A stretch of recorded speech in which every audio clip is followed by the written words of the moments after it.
Friends, you are welcome to EPG Pathshala. I am Professor Balramulu, retired from Kakatiya University, Warangal, Telangana state, and I have 3 decades of experience both in teaching and research. Then I published number of books on public policy and published a number of articles, and I was also a recipient of several awards like National Fellow ICSR, UGC Emeritus Fellow.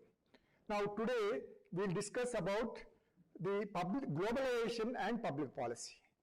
Now in this we need to keep in mind 2 important factors, globalization and public policy, and another one is the relationship between the globalization and the public policy. Now coming to the globalization. Now globalization, if you try to understand the definition, there is nothing like a single definition.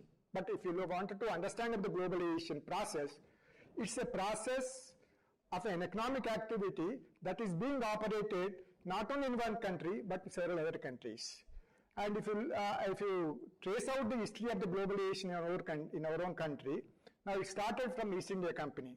East India Company visited this particular country and operated their economic activity not only in our country but in several other countries also. And this globalization process got more prominence, particularly after the end of the Cold War. In the sense that is from 1989 onwards. In the year 1989, there was a Washington Consensus. John William proposed Washington Consensus wherein he proposed 10 policy prescriptions.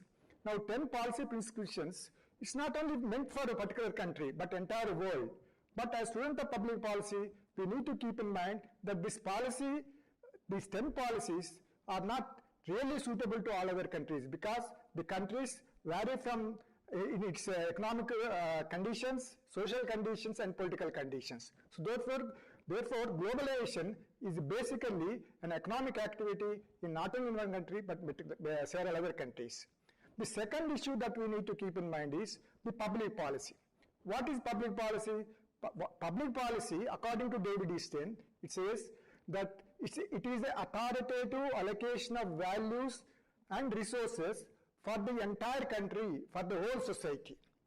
And Thomas Day defines that what the government should do, what government should not do is public policy. And in our own country, we have been undertaking a number of public policies right from 1947 to even today. Now the students we need to keep in mind while discussing this particular topic, that is, it's not simply what is globalization, what is policy, public policy. We need to discuss the relationship between the globalization and the public policy. Now, with regard to the globalization and the public policy, first let us discuss about the context of globalization. Globalization is a term in heavy current usage, but one whose meaning remains difficult, often even among those who invoke it. Indeed, John Ort states that globalization stands out for quite a large public spread across the world as one of the defining terms of late 20th century social consciousness. The term is often distinguished more by what it is not rather than what it is. James Rosenway recognized such a tendency when he stated that globalization is not the same as globalism, which points out to aspirations for an end state of affairs wherein values are shared by or pertinent to all the world's 5 billion people, their environment, their roles as citizens, consumers or producers with an interest in collective action designed to solve common problems, nor it is a universalism, values which embrace all humanity hypothetically or actually. Then coming to the economic context of globalization, alternatively, globalization might be characterized functionally by essentially related series of economic phenomena. These include the liberalization and deregulation of markets, privatization of assets, retreat of state functions, particularly welfare ones, diffusion of technology, cross-national distribution of manufacturing, production, foreign direct investment, and the integration of capital markets.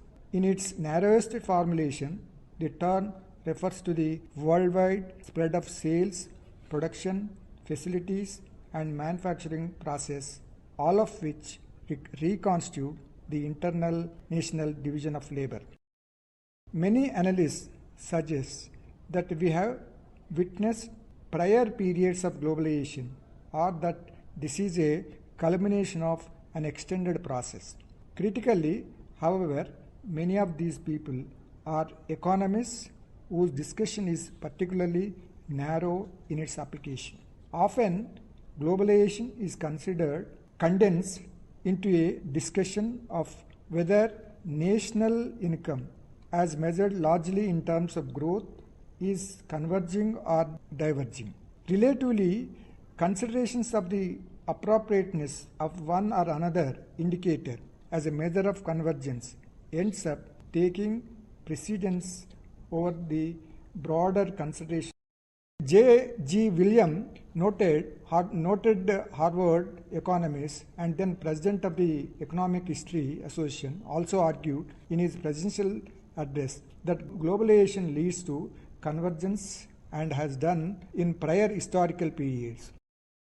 The substance of this argument, he said, was that the critical bottom line for me is whether the living standard gap between the rich and the poor countries falls over time.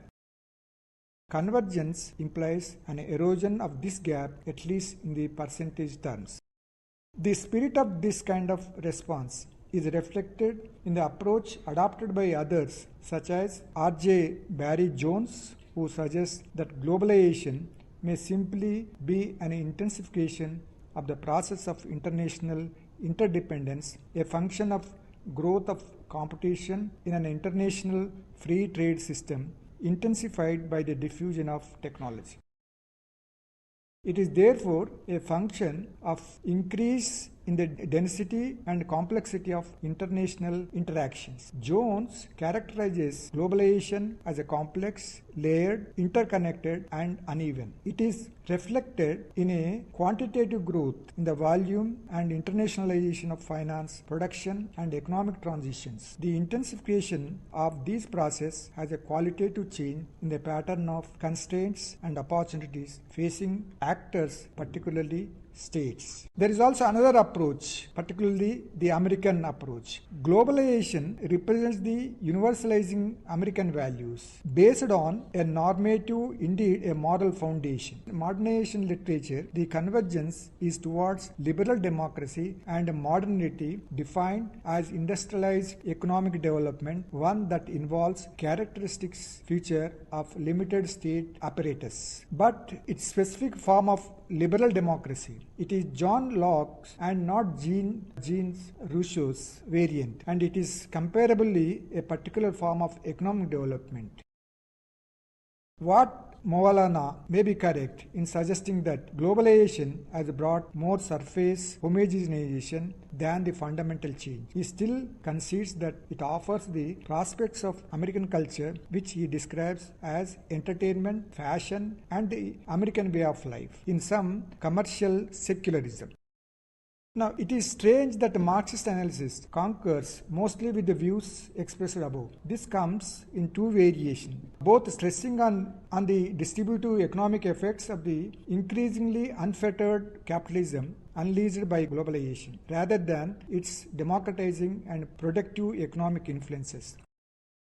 The first largely tracks the debate between the Lenin and Kautsky, contemplating the role of structure and capacity for reform in the capitalist system. Whether underdevelopment is endemic and a convergence towards universalization of imperialism exported from the advanced industrialized countries is inevitable in an era of unregulated capitalism. Lenin said remarkably little about variants in forms of capitalism in a discussion of imperialism, encouraging the notion that variations were little significance. The strand of Marxism therefore defines the new globalization period as accentuation of the prior period, a continued epoch of capitalism. A second variant of the Marxist argument turns to Gramsci for its intellectual base. Epistemized by the work of Stephen Gill, this formulation emphasizes the notion of formation of transitional class that constitute part of the historic bloc. Coming to the second aspect of our discussion, that is public policy. If you look at the background, epistemologically, the term policy comes to us from Greek and Latin languages. Greek root polis, the city or the city-state, evolved into Latin politia, the state, and later into the Middle English polis, which refer to the conduct of public affairs or the administration of government. The epistemological origins of a policy are the same for two or other important words, polis and politics.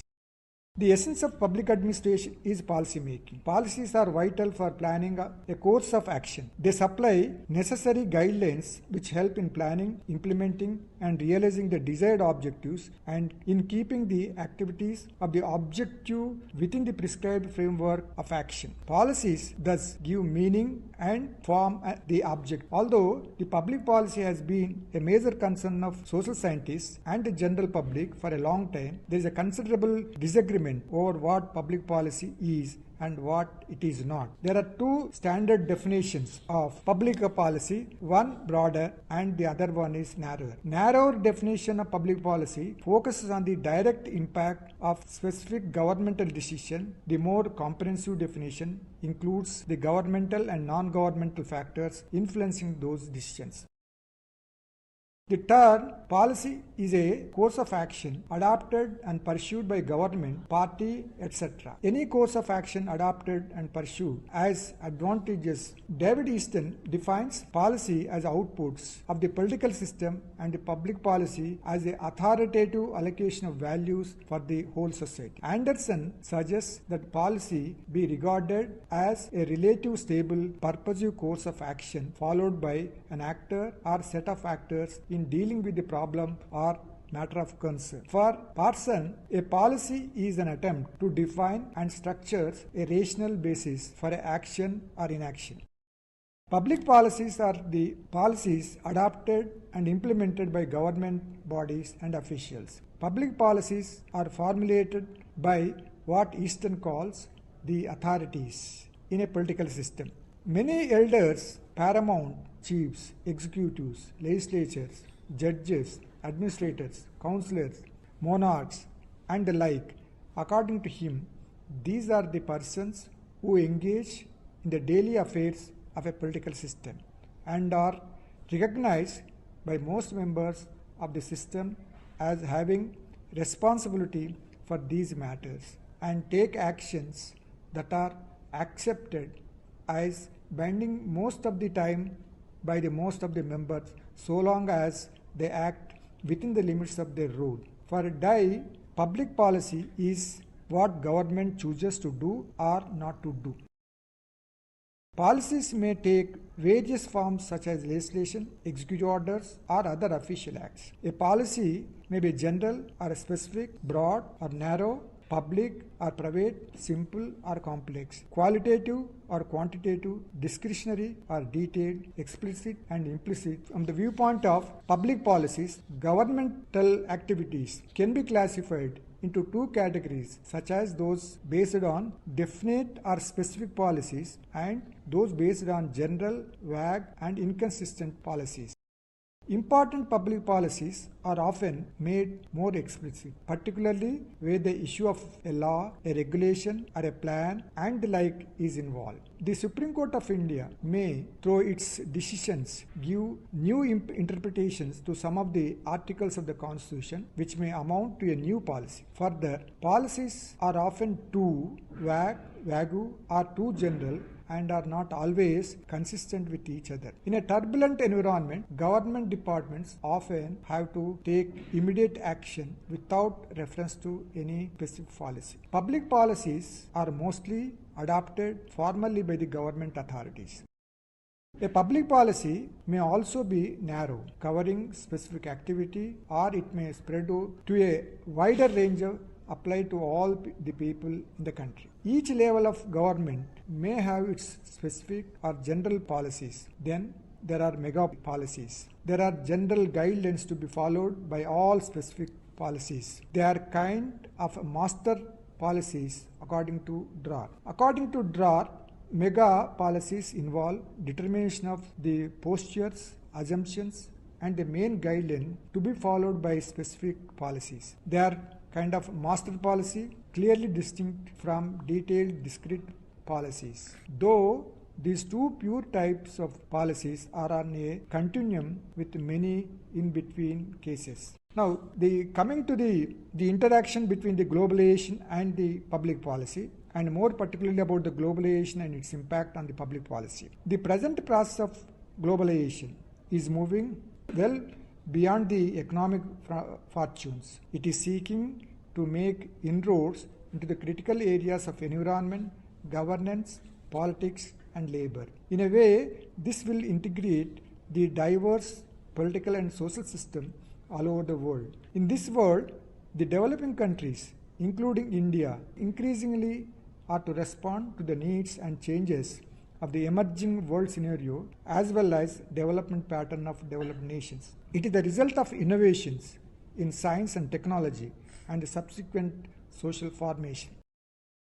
The role of developing countries in shaping the international economic policies and national welfare program consistent with their national needs has been substantially reduced. The initiative that India took this regard during the period from 1950 to 1980 diminished during the end of the 1990s. India was pressurized to adjust not only her international but also national policies to meet the needs of and requirements of the developed countries. In addition, the pace of policy implementation also had to consistent with the demands of developed countries. The institutional structure that was established immediately after the Second World War aimed at bringing consistency between the national policies and global objectives, as well as ensuring predictability and stability in the world economy is beginning of globalization. This led to attempts to establish international trade organization, which did not fully succeeded but lead to signing of contraction general agreement on trade and tariff.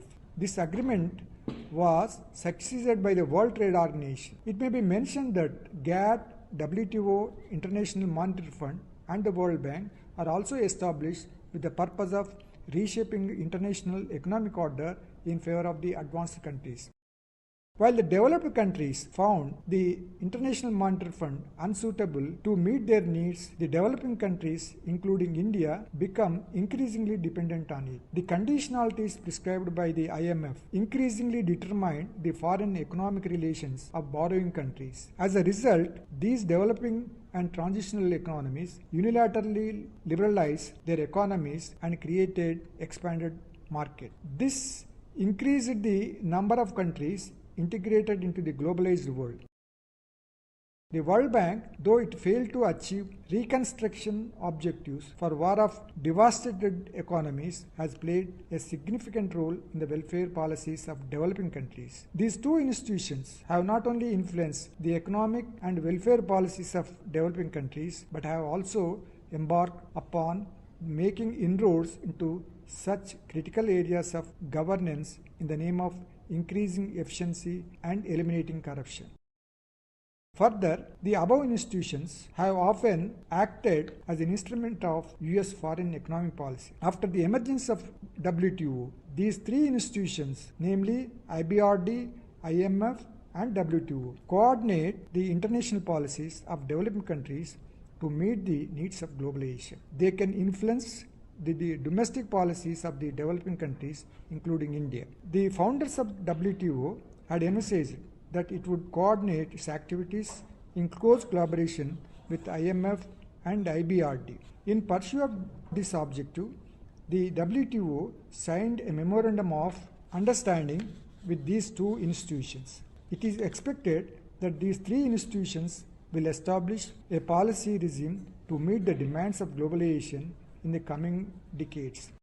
It is important to recognize that globalism is not a new phenomenon. In fact, the world economy experienced this during the 18th and 19th centuries along with the development of capitalism. The First World War and the subsequent economic depression showed the process of globalization. An important feature in the structure of globalization is the growth of transitional corporations and their activities. It is estimated that there are 63,000 parent firms with around 690,000 foreign affiliates and philanthropic inter-firm arrangements and lead to virtually in all countries in most of their economic activities, rendering transitional corporation as a formidable force in the present world economy. The top 100 non-financial transactional corporations of the world are based almost exclusively in developed countries. They are the principal drivers of international production. The fundamental shifts in the international political economy and the strategic power balances have vastly changed the circumstances in which India had to function. The challenges that Indian policymakers face today is similar to what Jawaharlal Nehru faced in 1947, when the dawn of independence coincided with the beginnings of the Cold War. Nehru succeeded in evolving a policy which gave India diplomatic space in which it was able to retain autonomy of decision so as to pursue its national interest. The accelerated program of neoliberal reform that was adopted in 1991 had two separate but interlinked aspects of structural adjustment. The initial stabilization component aimed at deflating the economy, reducing the rate of growth, and curbing the excessive demands that were being placed on India's limited pool of foreign exchange in order to reduce the balance of payments deficit. Devaluation of the rupee along with an initial period of import compression ensued with import curbs was soon substituted deflationary stance that was expected to reduce domestic demand and absorption to levels where the import will be sustainable. However, stabilization was seen as a temporary strategy in as much as the very act of stabilizing the economy was expected to restore international investor confidence, increase access to foreign exchange, and permit a higher rate of growth rate. The structural adjustment program was the inevitable result of this process. Meanwhile, the proposed financial liberalization, which forced the government into more costly forms of marketing borrowing, meant that the cost of servicing any debt contact would be higher. Second, since the tax regime was to be rationalized to do away disincentives to save and invest for the private sector, deficit reduction could not be based on additional resource mobilization but would mainly involve cuts in expenditure. It is important to bear in mind that these were not inevitable strategies. Rather, they were options that were chosen because of essentially political choices about which groups in society would have to bear the burden of adjustment. Therefore, the neoliberal package of economic reforms aimed at fiscal management increased the burden on masses through the reduced government expenditure. The industrial policy in the post-reform phase has moved into three principal directions. One is removal of capacity controls by de-reserving and de-licensing industries or abolishing the requirement to obtain license to create new capacity or substantially expand the existing capacity. Second, the dilution of provisions of the Monopolies and Restrictive Trade Practices, that is MRTP Act, so as to facilitate the expansion of diversification of large firms belonging to the big business groups. And third is foreign investment regulation. In this direction was the grant of automatic approval or exemption from the case-by-case approval for equity investment of up to 51% and for foreign technology agreements in identified high-priority industries. Subsequently, the Foreign Exchange Regulation Act was modified so that companies with foreign equity exceeding 40% of the total were to be treated on par with the Indian companies. With the growth in the trade and services, a new economy known as knowledge economy emerged, bringing in its wake huge perception in the lives of common masses in India. Economic and trade policies are being made to adjust the country's potential with that of world economy. Skills and capacities have now become the hallmark of a robust economy. This is a country like India with mass illiteracy has created a churning in the livelihoods of rural households. The urban situation is stagnant with pockets of prosperity and a global appeal. The situation is now one of the metropolitan capitalism. Friends, let us sum up. Now, the globalization is not a recent phenomenon. Globalization started from the East India Company. And particularly if you look at our own country, the globalization process has increased from 1991 onwards, wherein we adopted new economic reforms policy. As a part of that, we have devaluated, we have gone for disinvestment, we also gone for several other reforms, deregulation and other things.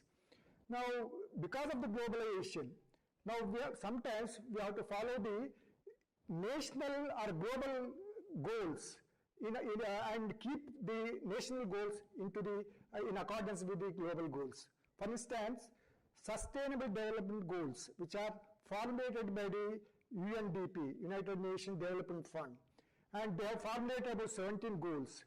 Those goals, maybe they are really relevant to all the countries, including India. We also, now today, whether we like it or not, we have to follow those goals. And those goals, sometimes they are very relevant to our own country, but as a student of public policy, we need to keep in mind that the Indian government should have autonomy in formulating policies. But in today, the Indian government has no autonomy in formulating policies because the resources are globalized, technology is globalized, institutions are globalized, and Indian state has a limited autonomy in formulating the policies. And if you look at the experience of the globalization, the entire globe, now there are countries which are benefited, but in many countries, including advanced countries, they are also facing economic crisis.